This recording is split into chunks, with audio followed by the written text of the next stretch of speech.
नमस्कार, प्रणाम, जय सीताराम, जय बिहार, जय गुरुदेव, जय हनुमान जी। कैसे हैं आप लोग दोस्तों? आपका एक बार फिर से स्वागत है मेरे चैनल स्वीटी सिन ऑफिशियल पे।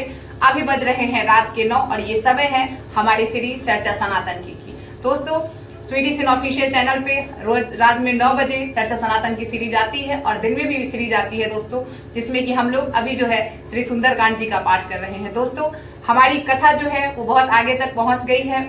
रावण का और हनुमान जी का संवाद हो रहा है और इसके बाद आगे हम कथा देखते हैं। हनुमान जी विनती कर रहे हैं रावण से कि किसी भी प्रकार जो है वो जिद छोड़ दे और श्री जानकी जी को लौटा दे और श्री रघुनाथ जी के चरणों में शरणागत हो जाए, लेकिन रावण मान नहीं रहा है। तो इसके पहले हम आगे कथा शुरुआत करें, हम सबसे पहले श्री गणेश भगवान का ध्यान करते हैं। श्री गणेशाय नमः। श्री जानकी वल्लभो विजयते। श्री पंचम सोपान श्री सुंदरकांड प्रारंभ। जय श्री सीताराम, जय गुरुदेव महाराज। दोस्तों, अब हम कथा में आगे बढ़ते हैं। आज कथा की जो चौपाई है वो ये है कि जगपि कही कपि अति हितवानी, भगति विवेक बिरति नैसानी, बोला बिहसी महाअभिमानी, मिला हम ही कपि गुण बड़ ज्ञानी। रावण कहता है, गुस्सा आ जाता है, क्योंकि हनुमान जी ने उसको भक्ति, वैराग्य और ज्ञान की बहुत ही अच्छी बातें बताई, बहुत नीति से सही हुई बातें बताई, हित की वाणी कही, परंतु वो तो महान अभिमानी था। वो जो है इस बात को अपने अभिमान में मानकर बहुत गर्व में चूर होकर और हंसते हुए, गर्व वाली हंसी हंसते हुए व्यंग से हनुमान जी से कहता है कि हमें यह बंदर बड़ा ज्ञानी गुरु मिला है। और कथा आगे बढ़ती है। मृत्यु निकट आई खल तो ही, लागे सी अधम सिखावन मोही, उल्टा हुई है का हनुमाना, मति भम तोड़ प्रगट में जाना।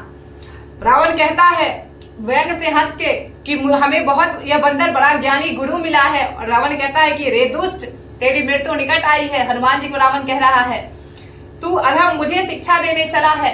हनुमान जी हंसते हैं और कहते हैं कि रे रावण, होगा तो इसके उल्टा ही, क्योंकि तेरी मति मारी गई है, अर्थात मृत्यु मेरी नहीं तुम्हारी निकट आई है। यह तेरा मति भ्रम है, तेरे बुद्धि का फेर है, जो तू मेरे प्रत्यक्ष ज्ञान को समझ नहीं पा रहा है, प्रभु के इशारा को समझ नहीं पा रहा है। कथा आगे बढ़ती है। सुनी कवि वचन बहुत खिसियाना, बेगी नहरहु मूढ़ कर प्राणा, सुनत निशाचर मार अंधाए, सचिव न सहित विभीषण आए। अर्थात हनुमान जी के वचन सुनकर बहुत शीघ्र ही रावण कुपित हो जाता है और यह सुनकर कहता है कि अरे इस मूर्ख का प्राण शीघ्र ही क्यों नहीं हर लेते। अपने राक्षसों को, अपने गणों को आज्ञा देता है। यह सुनकर सुनते ही राक्षस, उसके जो दूत होते हैं वो उसको, हनुमान जी महाराज को मारने दौड़ते हैं। तभी उसी समय मंत्रियों के समेत विभीषण जी वहां पधारते हैं। और आगे क्या कथा कहती है, हम आगे बढ़ते हैं, अगली चौपाई देखते हैं। नाई शीस करी विनय बहुता, नीति विरोध न मारिये दूता, आन दंड कछु करिये गोसाई, सबने कहा मंत्र भल भाई। अर्थात जब विभीषण जी आते हैं तो रावण के चरणों में सिर नवाते हैं, उसको प्रणाम करते हैं और फिर रावण से कहते हैं कि हे भाई, कैसा कहा जाता है, नीति ये कहती है कि जो दूत है वो किसी भी का भी दूत अगर आपके शरण में आया है तो उसको नहीं मारना चाहिए। दूत हत्या जो है वो नीति जो कहती है वो बहुत बड़ा पाप है, तो इसीलिए ये नीति के विरुद्ध कर्म है। तो श्री विभीषण जी कहते हैं कि हे गोसाई, इसको कुछ दूसरा दंड दे दिया जाए। यह सुनकर सभी लोग, सभासद जो है वो विभीषण जी के हाँ में हाँ मिलाते हैं और कहते हैं कि बात सही है, यह सलाह बहुत उत्तम है। कथा आगे बढ़ती है।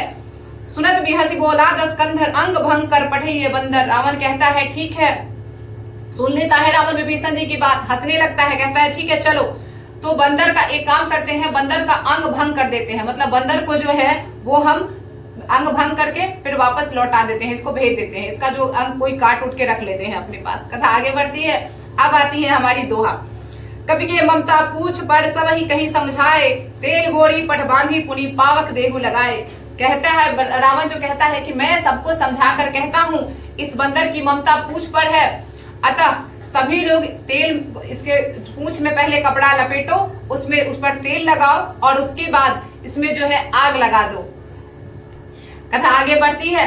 पूंछ हीन बानर तह जई है, तब सठ निज नाथ लई आई है, जिनके किनसी बहुत बड़ाई, देखूं मैं तिनके प्रभुताई। कहता है रावण कि ठीक है, इनके आग में जो बंदर है उसके पूंछ में आग लगा दो, मैं भी तो देखूं जब बिना पूंछ का यह बंदर अपने स्वामी के पास वापस जाएगा जहां से ये आया है, तब जब अपने मूर्ख मालिक को अपने साथ लेकर आएगा तो मैं भी देखूंगा कि इसका मालिक, इसका जो स्वामी है वो कौन है जिसकी ये इतनी बड़ाई कर रहा है। वचन सुनत कभी मन मुस्काना, भई सहाय सारद में जाना, जातु धान सुरी रावण बचना, लागे रचे मूढ़ सोई रचना। कहता हनुमान जी सुनते हैं रावण का वचन, मन ही मन मुस्कुराते हैं, कहते हैं कि ये मूर्ख है, इसको समझाने का कोई फल नहीं है। हनुमान जी मन में जान जाते हैं कि सरस्वती जी जो है इसके बुद्धि पर बैठ गई है, इसकी बुद्धि फिर गई है। ये रावण का वचन सुनकर मूर्ख जो राक्षस है उनके वो सारे हनुमान जी की पूंछ में आग लगाने की तैयारी करने लगते हैं। कथा आगे बढ़ती है। रहा न नगर बसन घृत तेला, बाड़ी पूछ कीन कभी खेला, कौतुक का आए पुरवासी, मारही चरण कई बहुहासी। अर्थात सभी लोग पूंछ में कपड़ा लपेटने लगते हैं हनुमान जी महाराज के, और घी तेल लगाकर इतना पूंछ में कपड़ा लग जाता है, इतना पूंछ में घी और तेल लग जाता है कि अब नगर में कहीं भी ना घी बचता है, ना कपड़ा बचता है और ना ही तेल बचता है। हनुमान जी अपना इतना पूंछ लंबा कर लेते हैं कि पूरे लंका नगरी में कहीं भी घी, कपड़ा और तेल नहीं बच पाता। अब ये देखकर हनुमान जी जो है नगरवासी लोग तमाशा देखने लगते हैं, हनुमान जी के पैर से ठोकर मारते हैं और उनकी मजाक उड़ाते हैं, उनकी बहुत हंसी उड़ाते हैं हनुमान जी की, जो उनके नगर के लोग होते हैं रावण के। कथा आगे बढ़ती है। बाजहि ढोल देही सब तारी, नगर फेरी पुन पूछ पजारी, पावक जरा देखी हनुमंता, भयो परम लघु रूप तुरंता। हनुमान जी महाराज के लिए ढोल बजने लगता है, वहां पे सब लोग ताली पीट पीट के नाचने लगते हैं। राक्षस जो है हनुमान जी को नगर में घुमा फिरा कर उनके पूंछ में आग लगा दी जाती है। अब तो असली खेल शुरू करते हैं हनुमान जी वहां पे। जब हनुमान जी महाराज देखते हैं उनके पूंछ में आग लग गई है, तो उसके बाद हनुमान जी अपना खेल शुरू करते हैं, तुरंत छोटे से स्वरूप में हो जाते हैं। और उसके बाद क्या होता है, आगे कथा बढ़ती है, देखते हैं। निमुख चढ़ी कपि कनक अटारी, भई सभी निशाचर नारी। अर्थात बंधन से निकलकर जो छोटे से हनुमान जी हो जाते हैं तो बंधन से निकल जाते हैं। उसके बाद वो सोने की अटारी पर, सोने की जो महल बनी हुई है उस पर चढ़ जाते हैं। और उनको देखकर अब जब हनुमान जी उनके घरों पर चढ़ जाते हैं तो उनको देखकर राक्षसों की स्त्रियां जो है वो भयभीत हो जाती हैं।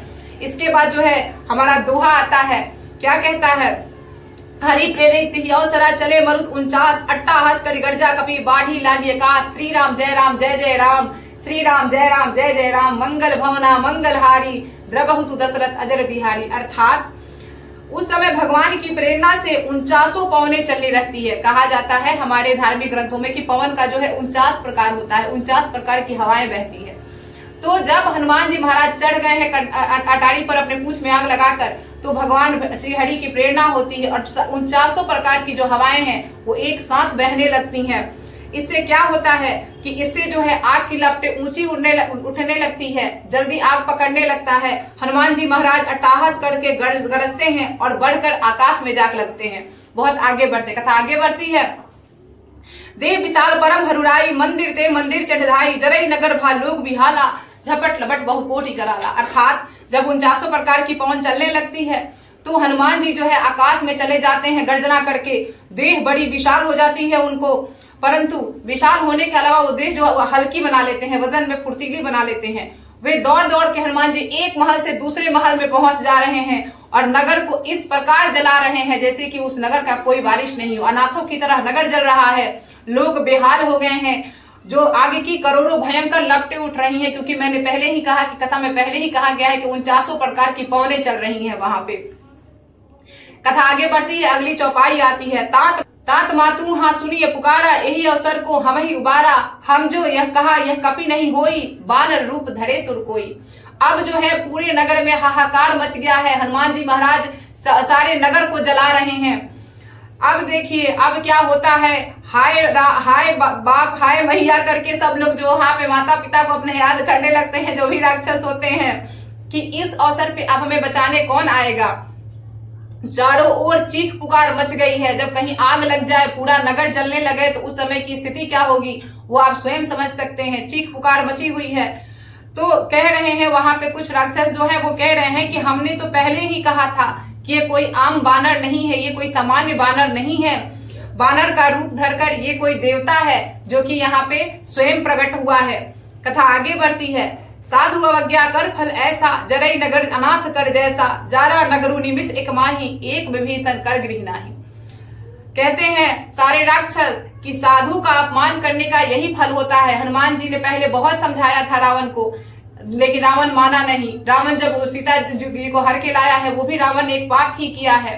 तो कहते हैं लंका के लोग कि साधु का अपमान का यही फल होता है। अर्थात एक मैसेज भी है यहाँ पे कि हमें कभी भी अपने जानते समझते जो सज्जन पुरुष हैं, जो साधु पुरुष हैं, उनका अपमान किसी भी सूरत में नहीं करना चाहिए, क्योंकि इसका फल जो है वो बहुत भयानक होता है। जैसा कि आप देख रहे हैं कि हनुमान जी जैसे महान साधु का जब रावण ने अपमान किया है तो उसका नगर जो है वो विनाश हो गया है। तो इसीलिए हमें कभी भी अपने जीवन में साधु और सज्जन व्यक्तियों की जो है अपमान नहीं करना चाहिए, उनका उपहास नहीं उड़ाना चाहिए।